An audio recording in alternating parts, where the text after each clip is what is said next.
আমাদের কালী ঠাকুরে দেখো পুজো করছিলাম, মুন্ডু কেটে নিয়েছে। সবাই এগিয়ে এসো, সবাই মিলে বিচার চাই, সবাই এগিয়ে এসো, সবাই বউ জিরা সবাই মিলে এগিয়ে এসো। আপনারা দেখলেন দর্শক, হয়তো বলবেন এটা আবার কি হলো, না এমন কিছু ঘটনা ঘটেনি। আপনারা যারা হিন্দু ধর্মের মানুষ, যারা কালী পুজোতে বিশ্বাস করেন, আপনারা সকলেই জানেন কালী পুজোর উৎসব চলছে। সেই উৎসবে আপনারা সকলেই মেতে আছেন। আর ঠিক এই মুহূর্তে গতকাল কালী ঠাকুরের মাথাটা কেটে নিয়ে চলে যায় দুষ্কৃতী। এই ঘটনাটি ঘটেছে উত্তর 24 পরগনা জেলায়।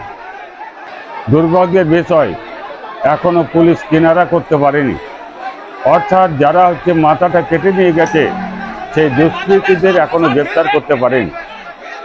আপনারা তো জানেন আমাদের রাজ্যের শাসন ব্যবস্থা, যারা চোর ডাকাত ধর্ষক খুনি এরা ধরা পড়বে না।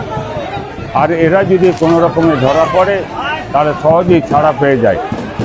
কিন্তু দুর্ভাগ্যের বিষয়, আমাদের রাজ্যের কালী ঠাকুর ছাড়া পায়নি।